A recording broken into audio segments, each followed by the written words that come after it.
पिछले वीडियो में हम लोगों ने देखा था चार्ज के इलेक्ट्रिसिटी के विषय में। अब हम लोग इस वीडियो में पढ़ने जा रहे हैं चार्ज के विषय में। ये चार्ज क्या है? और अच्छा, चार्ज को हम हिंदी में आवेश कहते हैं और चार्ज को एनर्जी भी कह सकते हैं। इलेक्ट्रिकल एनर्जी का से मतलब यहाँ है इलेक्ट्रिकल एनर्जी। यह चार्ज के विषय में जानेंगे, चार्ज क्या है और चार्ज का हिंदी मीनिंग क्या है, आवेश है। और चार्ज के विषय में हमने बताया था, इसका मतलब अगर देखें तो चार्ज का मतलब यहाँ पढ़ रहे हैं इलेक्ट्रिसिटी का यह वीडियो पार्ट 2 है, इसलिए हम यहाँ चार्ज का मीनिंग अगर देखें तो चार्ज का मीनिंग क्या है, इलेक्ट्रॉन और प्रोटॉन से है। इलेक्ट्रॉन के विषय में बताया जाता है, या इलेक्ट्रॉन क्या होता है, ऋणावेशित होता है, नेगेटिव चार्ज होता है। प्रोटॉन जो होता है पॉजिटिव चार्ज होता है, अर्थात धनावेशित होता है। अब हम बात करते हैं चार्ज है क्या, चार्ज का मतलब क्या है, ये तो आप समझ में आ गया होगा। पिछले वीडियो में भी मैंने इतना बताया था कि चार्ज का जो मतलब होता है, मतलब क्या है, इलेक्ट्रॉन और प्रोटॉन से है। अब यहाँ देखेंगे चार्ज है क्या, तो चार्ज के विषय में अगर आपको बेसिकली पूछा जाता है कि चार्ज का डेफिनेशन क्या है, चार्ज है क्या, तो चार्ज के विषय में कहे तो charge is the basic property.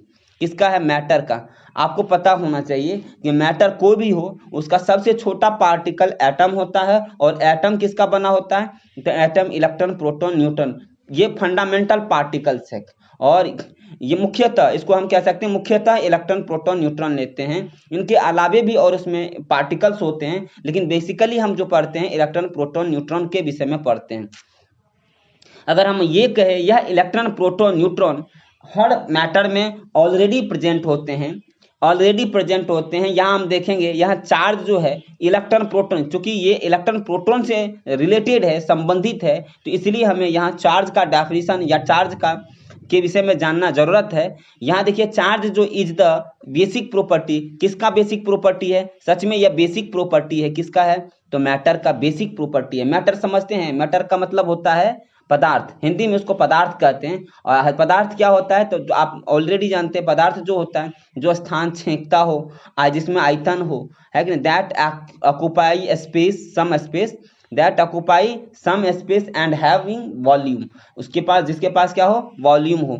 तो अच्छा, ये जो हमने बताया कि charge is the basic property of matter due to which it produce, जिसके कारण यह क्या करता है, किसी भी मैटर का जो प्रॉपर्टी है, चार्ज क्या है, बेसिक प्रॉपर्टी है। किसी भी पदार्थ का बेसिक प्रॉपर्टी क्या है, चार्ज है, जिसके कारण क्या करता है वो, इट प्रोड्यूस एंड एक्सपीरियंसेस, जो क्या करता है, उत्पन्न करता है electrical and magnetic effect, electrical और मैग्नेटिक इफेक्ट को शो करते रहता है। तो हम लोग देख रहे थे कि चार्ज क्या है, तो आपको अगर पूछा जाए चार्ज क्या है, तो charge is the basic property, यानी आवेश। चार्ज मीन्स हिंदी में आवेश होता है, और आवेश क्या है, पदार्थ का, आवेश क्या है, पदार्थ का वह गुण है जिसके कारण पदार्थ इलेक्ट्रिकल और तथा मैग्नेटिक इफेक्ट, यानी इफेक्ट मतलब प्रभाव उत्पन्न करता है या उनको अनुभव करता है। ठीक है, तो आवेश पदार्थ का वह गुण है जिसके कारण क्या होता है, पदार्थ इलेक्ट्रिकल और मैग्नेटिक इफेक्ट यानी प्रभाव को उत्पन्न करता है या उसको अनुभव करता है। ठीक है, उनके बाद अगर हम बात करें इलेक्ट्रिसिटी के विषय में बात करें, किसी भी वस्तु में इलेक्ट्रिकल चार्ज की उपस्थिति को पता लगाने के लिए क्या करते हैं, इलेक्ट्रोस्कोप का उपयोग करते हैं। तो इलेक्ट्रोस्कोप क्या है, पूछा जाए इलेक्ट्रोस्कोप क्या है, इलेक्ट्रोस्कोप में इज एन इंस्ट्रूमेंट, इलेक्ट्रोस्कोप एक इंस्ट्रूमेंट है, यंत्र है, यूज्ड मतलब यूज किया जाता है, टू डिटेक्ट पता करने के लिए, the presence of electric charge, presence of electric charge on a body, यानी किसी भी वस्तु पर चार्ज है अथवा नहीं है, यानी उसकी उपस्थिति को पता करने के लिए, किसी भी वस्तु के में उपस्थित चार्ज को पता करने के लिए इलेक्ट्रोस्कोप का प्रयोग करते हैं। तो चार्ज का मतलब क्या होता है, चार्ज है क्या, और चार्ज को किसी भी वस्तु पर जो उपस्थित, किसी भी वस्तु में उपस्थित चार्ज की पता करने के लिए किस यंत्र का उपयोग करते हैं, इलेक्ट्रोस्कोप का यूज करते हैं। चलिए हम लोग चलते हैं इससे संबंधित आपकी जानकारी जो बता दूं मैं। बेंजामिन फ्रैंकलिन जो है, बेंजामिन फ्रैंकलिन, उन्होंने ये चार्ज के 2 टाइप्स के विषय में बताया था। बेंजामिन फ्रैंकलिन पहला बताया था उसने कि एक तो पॉजिटिव चार्ज होता है, पॉजिटिव चार्ज से मतलब है प्रोटॉन, और प्रोटॉन अर्थात हिंदी में कहे तो धन आवेश। दूसरा बताया उन्होंने नेगेटिव चार्ज अर्थात इलेक्ट्रॉन, हिंदी में कहें तो उसको ऋण आवेश कहते हैं। तो आपको ये पता चल गया कि यह जो पॉजिटिव चार्ज और नेगेटिव चार्ज के विषय में, धन आवेश ऋण आवेश के विषय में बताया था, ये चार्ज के 2 टाइप्स के विषय में जो बताया, या इनका जो नाम दिया गया, वो किसके द्वारा दिया गया? बेंजामिन फ्रैंकलिन के द्वारा दिया गया। अब हम लोग प्रॉपर्टीज ऑफ चार्ज के विषय में पढ़ते हैं। ये प्रॉपर्टी ऑफ चार्ज क्या है, यानी चार्ज के गुण के विषय में पढ़ते हैं। अगर हम बात करें चार्ज के प्रॉपर्टीज की बात करें तो सिमिलर चार्ज मतलब एक समान आवेश, हिंदी में आवेश कहेंगे चार्ज को, तो एक समान आवेश एक रिपेल करता है। क्या करता है? रिपेल करता है ईच अदर, एक दूसरे को रिपेल करता है। कैसे करता है जरा देखिए, यहाँ क्या है? पॉजिटिव चार्ज है और यहाँ पॉजिटिव चार्ज है। आपस में यह एक दूसरे को अट्रैक्ट नहीं करके रिपेल करता है। अट्रैक्ट का अपोजिट होता है रिपेल। अट्रैक्ट माना होता है एक दूसरे को आकर्षित करना। आकर्षित करना मतलब खींचना, आपस में जुड़ जाना, एक दूसरे के करीब हो जाना। लेकिन क्या होता है कि जब सेम चार्ज होता है, सिमिलर चार्ज होता है, तो यह अट्रैक्ट नहीं होकर, आकर्षित नहीं होकर रिपेल हो जाता है, यानी प्रतिकर्षित हो जाता है। रिपेल का हिंदी ही होता है प्रतिकर्षित। तो सेम चार्ज वह पॉजिटिव भी हो सकता है और नेगेटिव भी हो सकता है। वह धन आवेश भी हो सकता है और ऋण आवेश भी हो सकता है। दूसरी प्रॉपर्टीज की अगर बात करें, हिंदी में भी लिखा गया है, एक समान आवेश एक दूसरे को प्रतिकर्षित करता है। प्रतिकर्षित का मतलब है एक दूसरे को दूर हटाता है, एक दूसरे को पास नहीं लाता है। यानी आपको नॉर्थ पोल, मैग्नेटिक की बात करें तो नॉर्थ पोल और नॉर्थ पोल आपस में क्या करेगा? अट्रैक्ट नहीं करेगा। North pole south pole attract करता है, आपस में एक दूसरे के संपर्क में आता है। तो नॉर्थ पोल या साउथ पोल रहेगा, सेम चार्ज हो गया। तो इस तरह से क्या होता है? ये अट्रैक्ट नहीं, रिपेल करता है, आकर्षित नहीं, प्रतिकर्षित करता है। समझ में आ गया होगा। अब हम बताते हैं opposite charge attract each other. जब एक समान चार्ज रिपेल करता है तो अपोजिट चार्ज क्या करेगा? रिपेल नहीं करेगा, अट्रैक्ट करेगा। ये पॉजिटिव है और निगेटिव है, दोनों आपस में क्या करेगा? एक दूसरे को अट्रैक्ट करेगा, और अट्रैक्ट करेगा यानी एक दूसरे को अपनी ओर खींचेगा। तो इसे हम कहते हैं, यह समझ में आ गया। दूसरा भी प्रॉपर्टीज, यानी विपरीत आवेश एक दूसरे को क्या करता है? विपरीत आवेश एक दूसरे को आकर्षित करता है। ये ध्यान रखना आपको।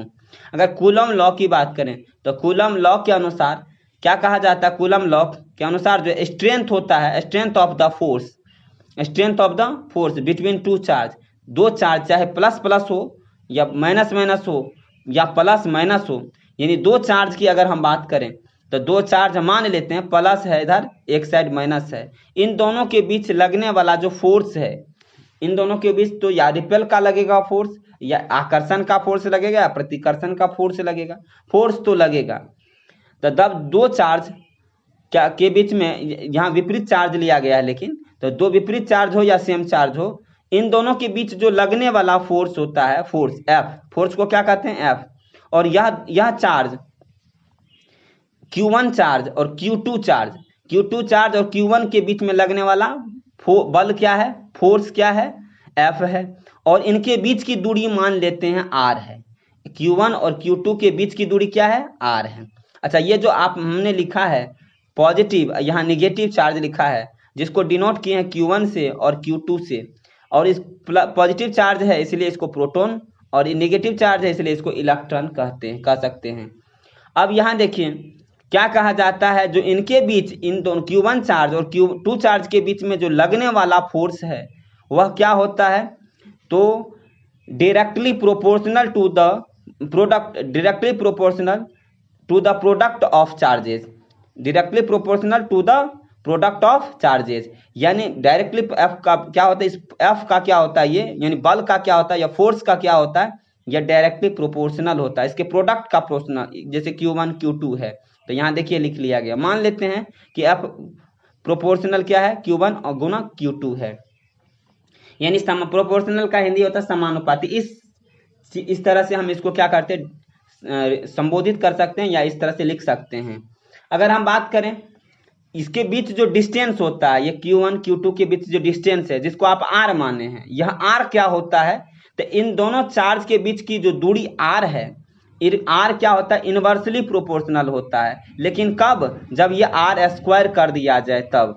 यानी इन दोनों के बीच में जो r है, दूरी है, दूरी का स्क्वायर का इन्वर्सली प्रोपोर्शनल होता है। तो दूरी के स्क्वायर, तो दूरी का स्क्वायर क्या हो जाएगा r, इसका इन्वर्सली प्रोपोर्शनल कर देंगे, यानी व्युत्क्रमानुपाती की बात करेंगे तो क्या हो जाएगा, तो f इन्वर्सली प्रोपोर्शनल क्या हो जाएगा 1/r²। ठीक है, जब हम दोनों को एक साथ आपस में मिलाते हैं, इस मान लेते हैं ये इक्वेशन फर्स्ट है, ये इक्वेशन सेकेंड है, दोनों को आपस में एक साथ मिलाते हैं तो क्या हो जाएगा, f इस प्रकार से हो जाएगा, f प्रोपोर्शनल q1 गुना q2, नीचे में r² था, ऊपर में क्या था q1 गुना q2, तो ये इस तरह से इसका बन जाएगा।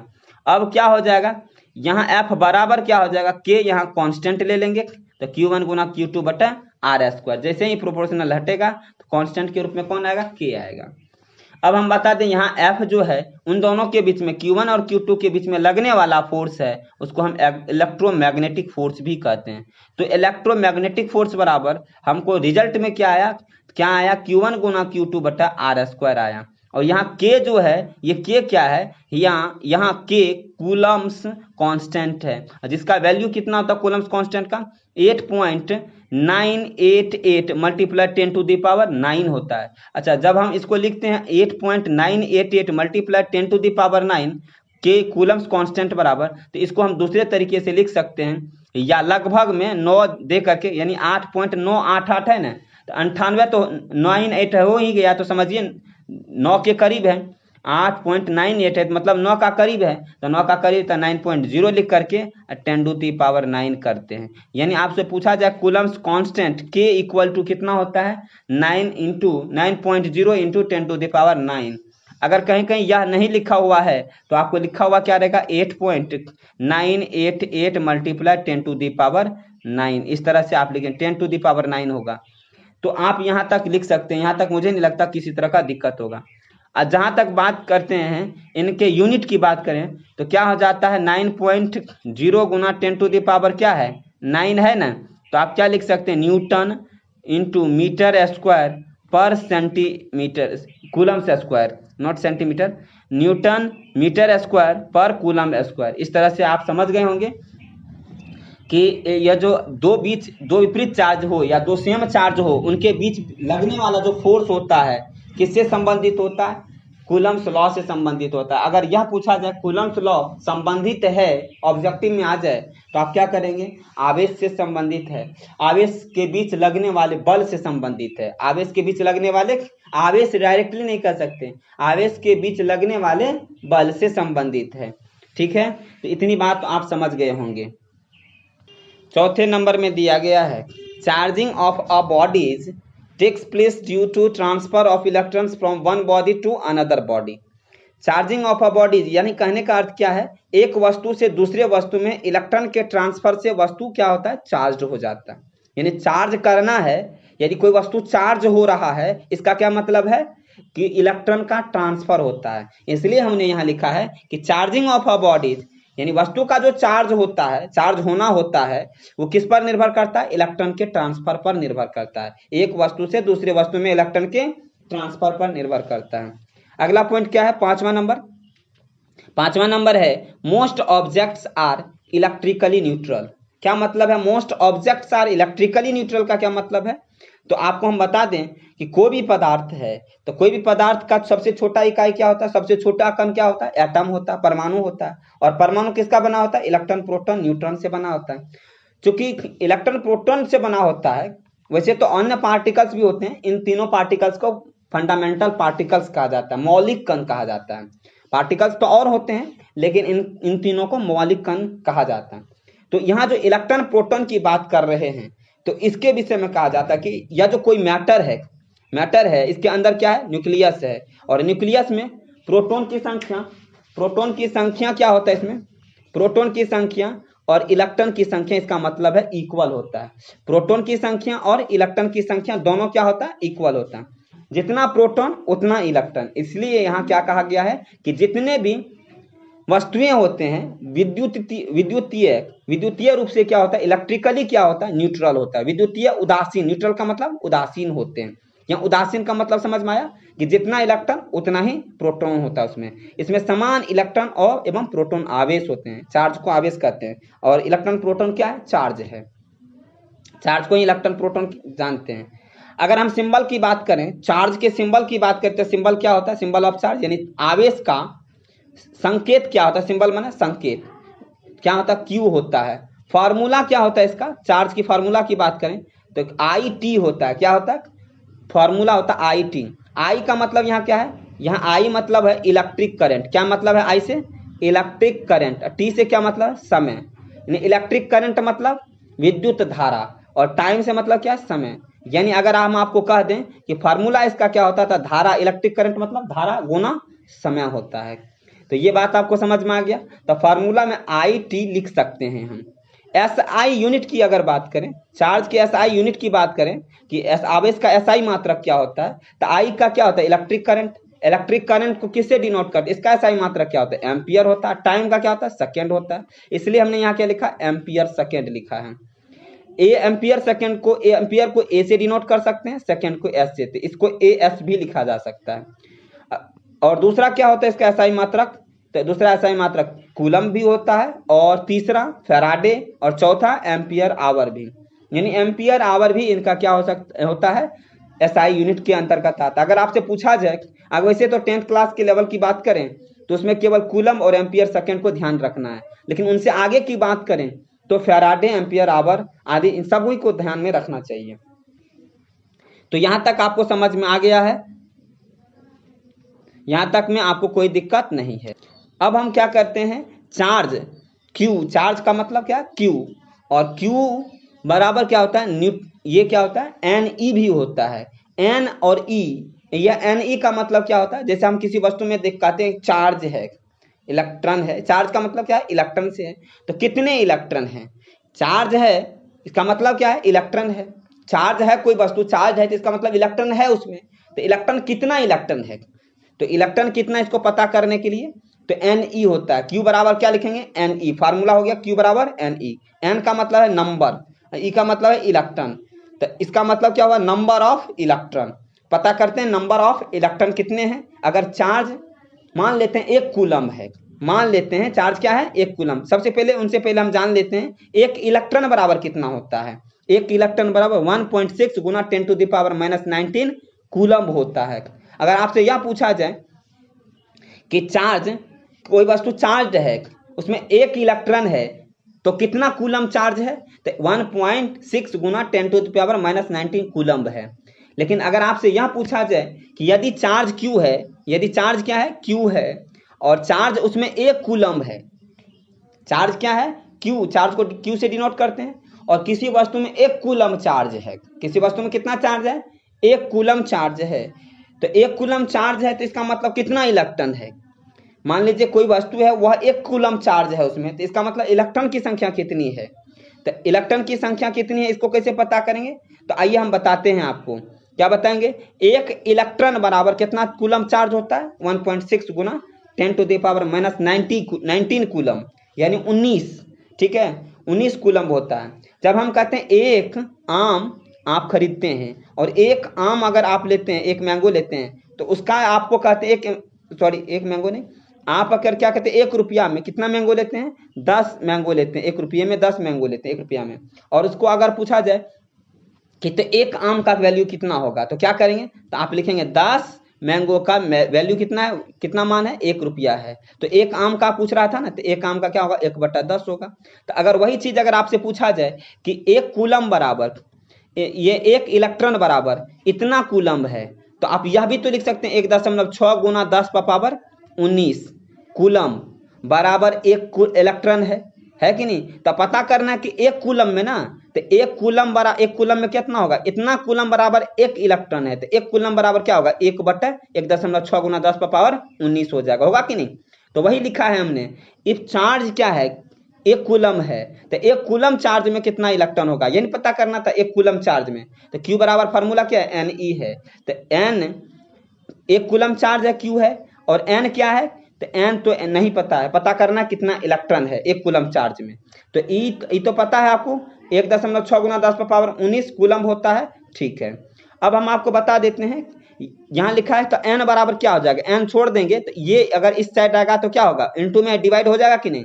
तो क्या हो जाएगा? तो 1/1 क्या हो जाएगा? 1/, 1 अपन मैंने 1/1.6 गुना 10 का पावर -19।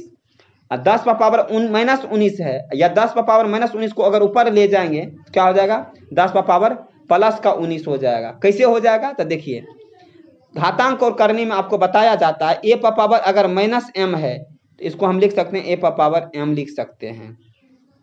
यहाँ अगर ऐसा दिया है a पर पावर m दिया गया है तो इसको लिख सकते हैं 1/a पर पावर -m लिख सकते हैं। तो नीचे में ऐसा दिया हो तो इसको ऐसा लिख सकते हैं। अब प्रूफ करने के लिए तो हम यहाँ नहीं बताएंगे, इसलिए नहीं बताएंगे कि आपको ये चीज़ 9th क्लास 8वीं क्लास में बताया जाता है घातांक करने में, ठीक है। वैसे सिंपल है, उसमें कुछ है ही नहीं, आप समझिए किस तरह से होता है। यदि आपको नहीं समझ आ रहा है इसका तो ठीक है, आप डायरेक्ट भी पूछ सकते हैं। अगर ये बात समझ में नहीं आता तो आप कॉन्टैक्ट के जरिए आपसे मुझसे पूछ सकते हैं। डिस्क्रिप्शन बॉक्स में मेरा नंबर दिया रहता है, व्हाट्सएप नंबर और कॉन्टैक्ट नंबर, वहां से आप मुझे कॉन्टैक्ट करके इसके विषय में समझ सकते हैं। फिलहाल हम यहाँ चलते हैं। तो 10 का पावर -19 है, अगर हम इसको पॉजिटिव लिखें यानी ऊपर में चला जाएगा, 10 का पावर क्या होगा 19 हो जाएगा, और नीचे में क्या बच जाएगा 1.6 बच जाएगा। तो क्या हो जाएगा, तो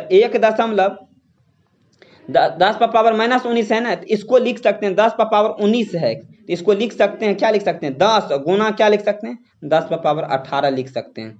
अच्छा, इस पर पावर नहीं कुछ है तो 1 है, तो आपको पता होना चाहिए अगर a पर पावर m हो गुना हो a पर पावर क्या हो n हो तो इसको क्या लिखते हैं a पर पावर m जोड़ n लिखते हैं कि नहीं। अगर बेस बराबर हो और पावर क्या हो अनइक्वल हो यानी एक सेम ना हो तो उसको क्या करते हैं जोड़ देते हैं, m जोड़ n हो जाएगा, ठीक है।